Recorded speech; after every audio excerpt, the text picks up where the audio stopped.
Morning, everybody. Thank you for joining us. We are on the Ramban on chapter 10, verse 1.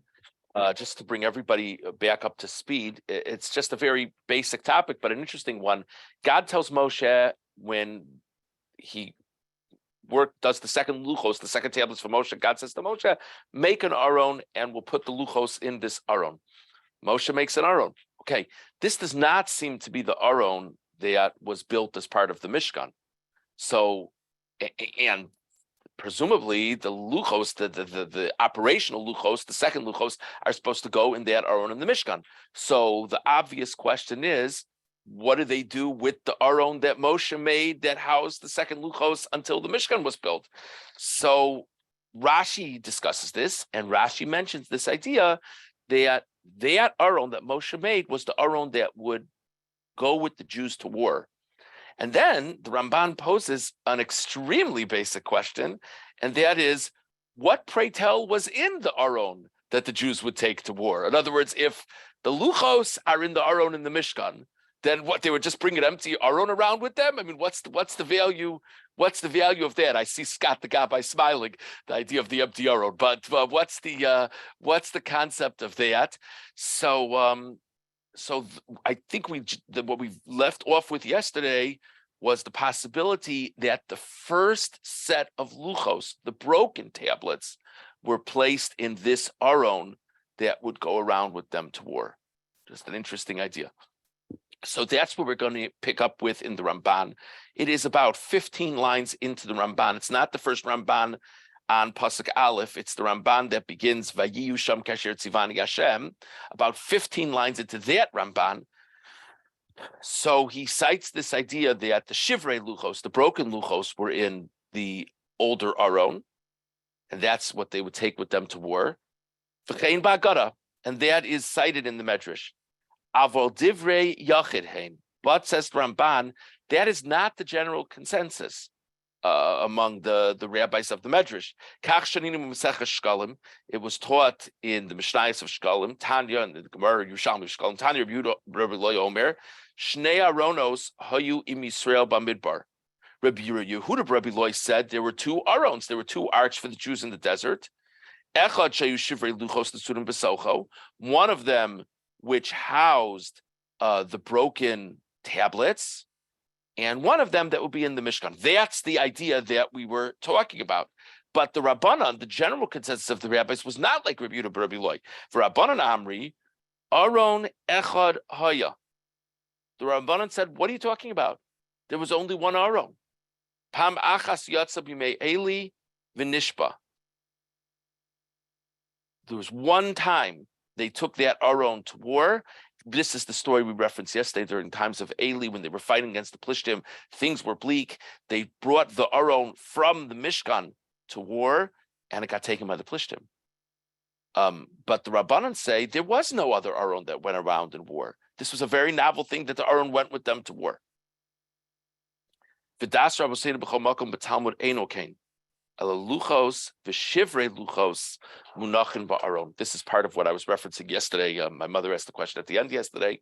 So the classic idea, this is quoted many times. I'm sure many of you have heard of this before, that in the aron in the Mishkan, there were the luchos, the operational luchos, the second tablets, and the broken luchos. The broken luchos were kept in the aron of the Mishkan as well.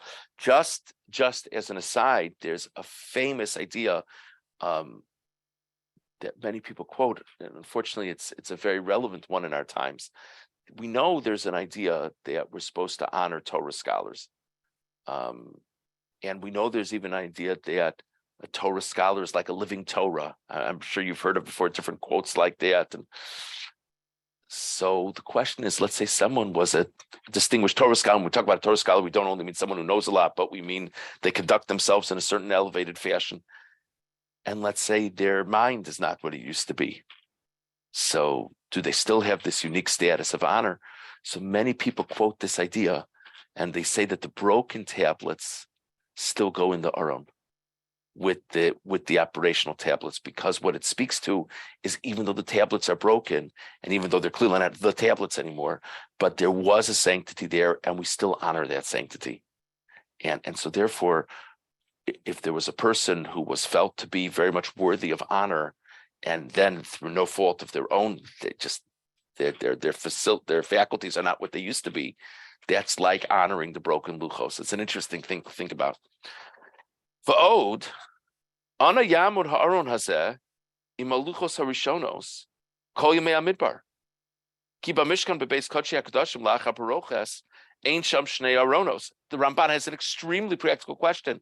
Let me get this straight.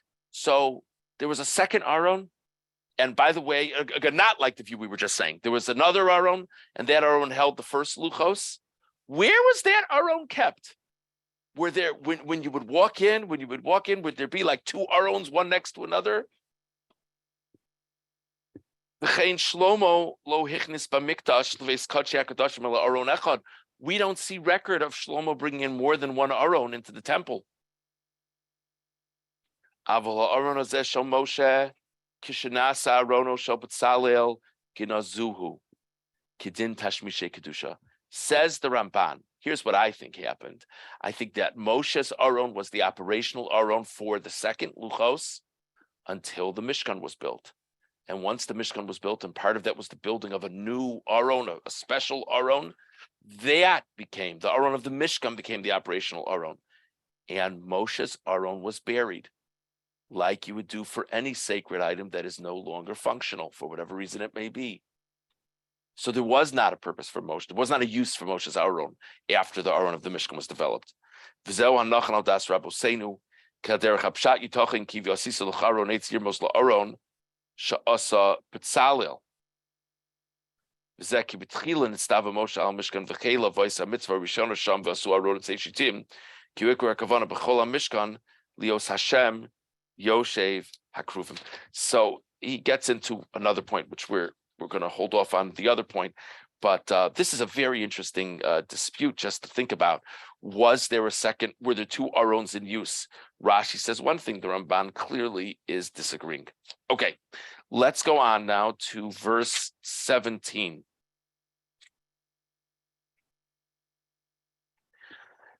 Talking about the greatness of God, the great connection of the soul that every Jew has with God. Verse 17, Ki Hashem Elokeichem, because Hashem your God, Hu Elokehu Elokim v'Adonei Adonim, He is the God of gods. Hakei Agadol HaGibor v'Hanora, great, mighty, awesome. Asher lo yisa fanim, He will not raise up faces, which basically seems to be play favorites. V'lo yikach shochad, and will not take bribery. You ever wonder what it means to bribe God anyway? What does it mean that God won't take bribery?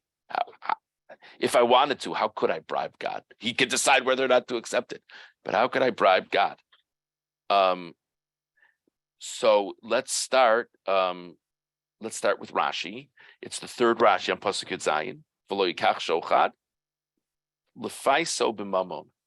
You can't appease God with money. That's an interesting, I don't know. I mean, does God take Zell?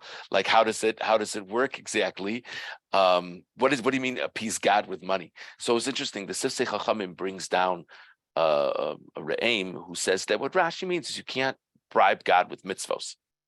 That's like God's money, so to say, is mitzvos. You can't bribe God with mitzvos. Now we'll talk a little more about what that means. But I just want to say another possibility. I don't know if this is the intent of Rashi, but I just think it's something interesting to think about. Every now and then you have a person who, none of us are perfect. None of us are perfect. But maybe they seem a little bit less perfect than some other people. And they seem to think that their generosity with the community, with institutions, sort of like gives them a pass. I don't need to do this. I don't need to do that. I put up that building. So maybe that is what Rashi means. And in other words, it's very nice that you made a donation, and that's amazing, and that's a mitzvah in its own right. But it's a mitzvah like any other mitzvah. I don't know, but like I said, that the Pshat Sifsei brings down is you can't bribe God with your mitzvos. Let's go to the Ramban. The Ramban says if you look, it's about 5 lines into the Ramban and Pasuk Zayin. Asher lo yisafanim le'echad minu Elohim v'adonim l'hagen alavdeim. God is not going to be impressed by other deities. Just because someone signed up with another deity, that's not going to get them special protection from God. V'lo yikach shochad miyad adam. And God doesn't take bribery from people. Ufirshu b'shochad, the meaning of shochad, of bribery, is shafilu chased gamur sheyavur avera. Even a very pious person, or there are those who explain that what bribery means is even a very pious person that does a sin, lo yikach mimenu mitzvah mimitzvosav b'shochad l'chaper lo. That a mitzvah done is not going to be an atonement for the sin. Avol yanisheyu al cheto v'yigmolo b'chol tovosav. God will punish for sins, and God will reward for good deeds. This is an extremely important idea. We've definitely touched on it different times in our group.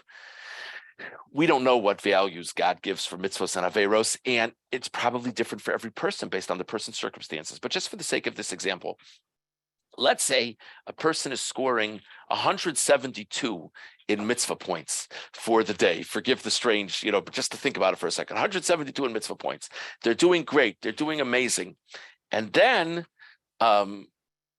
they hear a very unflattering story about a person, and they pick up a phone and they call their friend to tell them the story. That was Lashon Hara. And let's say Lashon Hara scores 20 Avera points.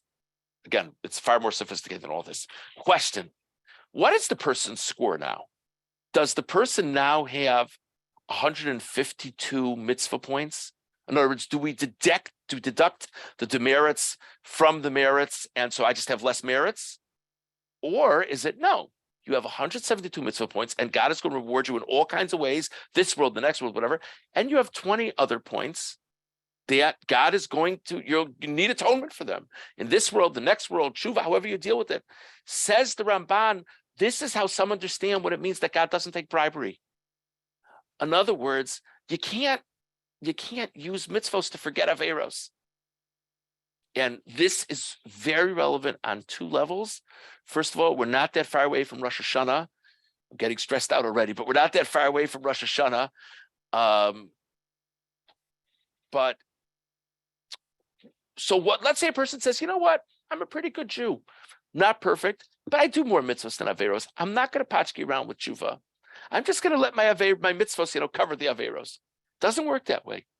That's one interesting. We all need to worry about tshuva. That's one thing to think about.